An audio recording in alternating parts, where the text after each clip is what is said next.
What's going on, bottom line viewers? It's Mitch here with Dilly Vanilli. We are here to break down, predict, and preview the LA Rams for 2019. The team that was in the Super Bowl represented the NFC against the New England Patriots and just did not play well. 3 points on the scoreboard. They had a good playoff run. They had a great 2018. Will that carry over into 2019? When you look at their roster, a young Jared Goff, questions with Todd Gurley, Sean McVay, Wade Phillips, Aaron Donald, some pieces that are built for sustained success, but can they sustain that success in 2019? Dilly Vanilli, what do you think? There's a lot of S's. This team, man, this is a conundrum for me. I have a lot of questions. I have a lot of expectations. I don't have a whole lot of answers.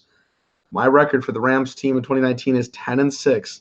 And unfortunately, due to the circumstances and due to wild card situations, I don't have them in the playoffs. And I know people are already, hey, absolutely not. This can't be. No. Okay, you have to hear me out because this is a very loaded NFC. And I don't think the NFC offensive production that we had from the Rams last year is going to be duplicated. It's very difficult to do that 2 seasons in a row because the offensive production from last year was extremely high. They had 35-point games, 40-point games. They were really able to do that with not a very good secondary, okay linebackers. I mean, they had to deal with a lot of the offensive production. But I need to talk about what we have this year.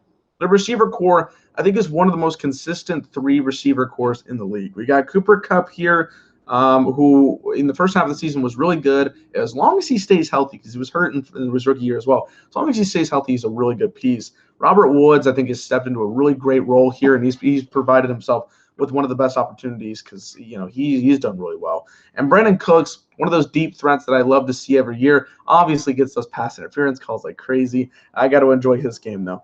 Offensive line though, I think got worse. I mean, Andrew Whitworth is older. This is pretty much his last season. He's still a really good left tackle, but you're going to have to move on from him. Rob Havenstein, I think, is good as well. But then you look at their left guard, their center, and their right guard as well. And Joseph Noteboom, Brian Allen, Austin Blythe, not very good in my opinion. Not even that good at all.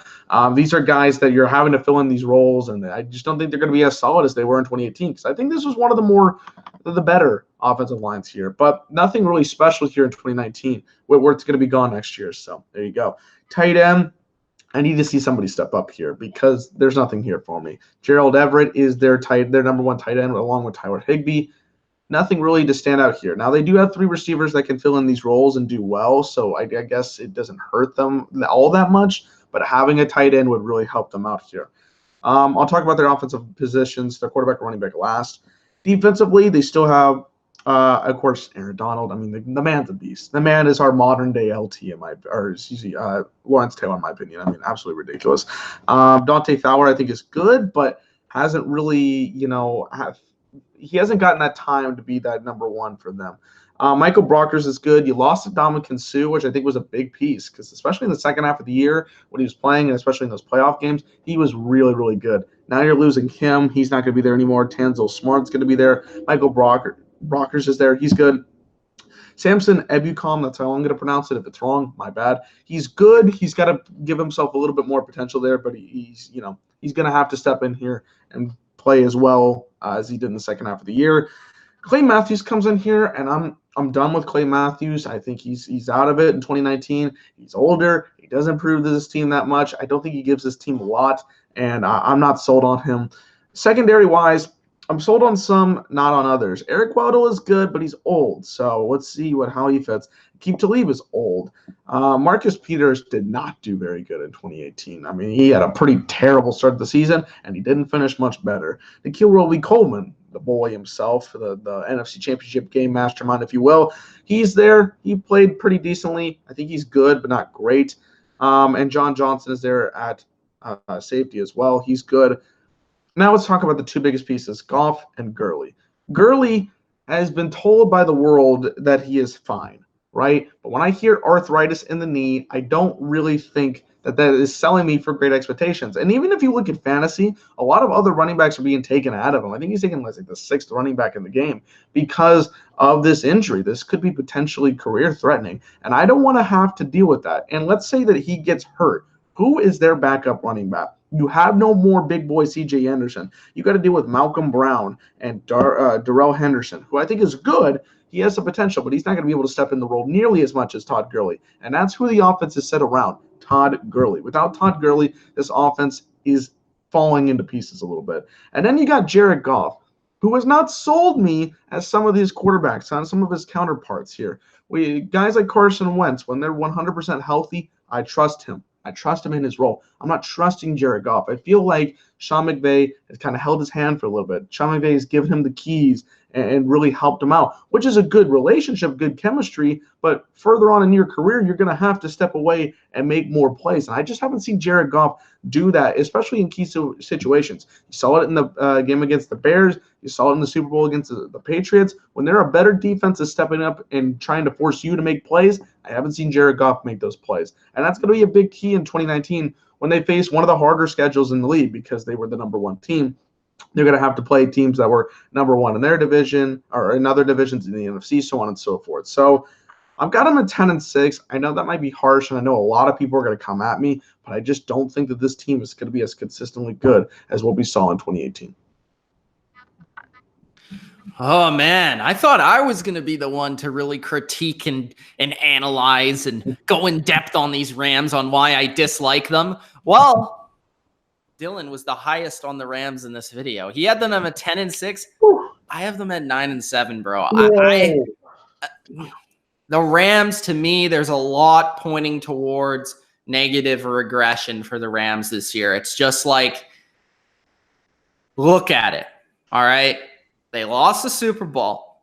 In that game, they got kind of exposed offensively. Sean McVay is going to have to go over some things. And yes, Sean McVay, borderline genius, boy genius there. Wade Phillips, great coach. He did a great job in the Super Bowl, no doubt.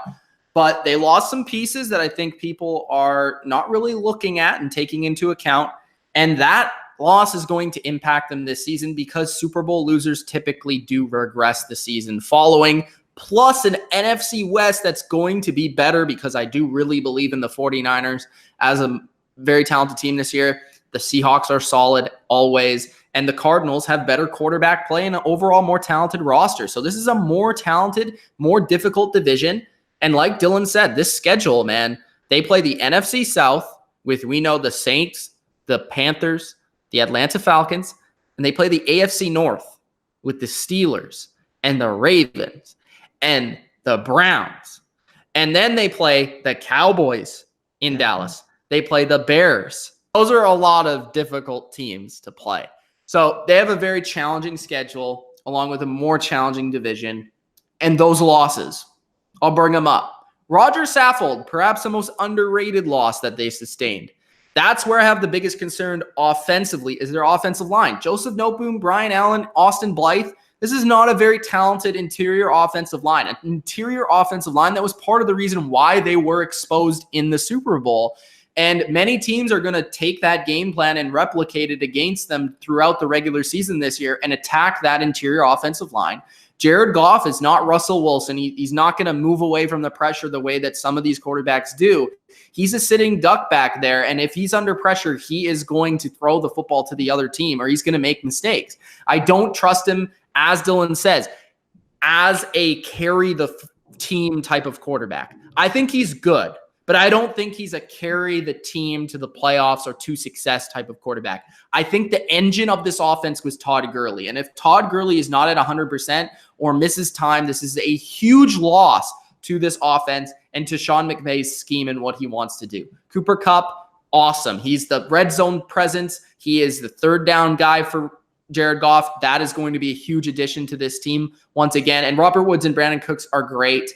But that offensive line concern, the Todd Gurley concerns, and the fact that I'm not the biggest Jared Goff guy has me believe that the Rams offense is not going to be a top 3 unit like it was last year. And honestly, a historic unit the way it played last year. Defensively, They ranked poorly in just about every category. I know they have Aaron Donald and he's a monster, defensive player of the year, whatever. It didn't really result in a defense that was amazing until the playoffs, where they played great against the Saints, Cowboys, and the Patriots. Really, in the regular season, they were a bad defense. Aqib Talib, all their best guys like Aqib Talib and Eric Weddle, and even a little bit Michael Brockers, and you look at Clay Matthews, a lot of their biggest parts of this defense are old. They're aging. They're not the same players they used to be. Their depth is very, very questionable at a lot of positions. Now, there are players that I do like. I'm hopeful that Fowler can take a step forward. I like Corey Littleton. I think John Johnson's a very good player. Even Nickel Roby-Coleman, I think, is pretty underrated. But these guys behind them, John Franklin Myers, Sebastian Joseph Day, Greg Gaines, Trevon Young, Justin Lawler, Mika Kaiser, Dakota Allen, David Long, Traven Howard, Taylor Rapp was a second-round pick. Who's who? These guys, I don't like these guys. Who are these guys? Do we know these guys? This is a who's who of talent, Mitch. I mean, give them credit where it's due. I can't even say like that. If they sustain injuries, which is entirely possible, that is not good. So the Rams, to me, I just don't feel like they are going to have the same success they have the last two seasons for the many reasons I've already stated. I love their coaching staff, but I don't think it's enough for this team to make the playoffs. I have them at 9-7. I know that's kind of shocking, but that's just the way I see it, guys. Second in the NFC West. Gronk, spike the like button. Subscribe to the channel for more NFL and comment below your opinion. Tell us why we're wrong about the Rams or tell us why we are right. It's Mitch and Dylan. Peace out. Peace.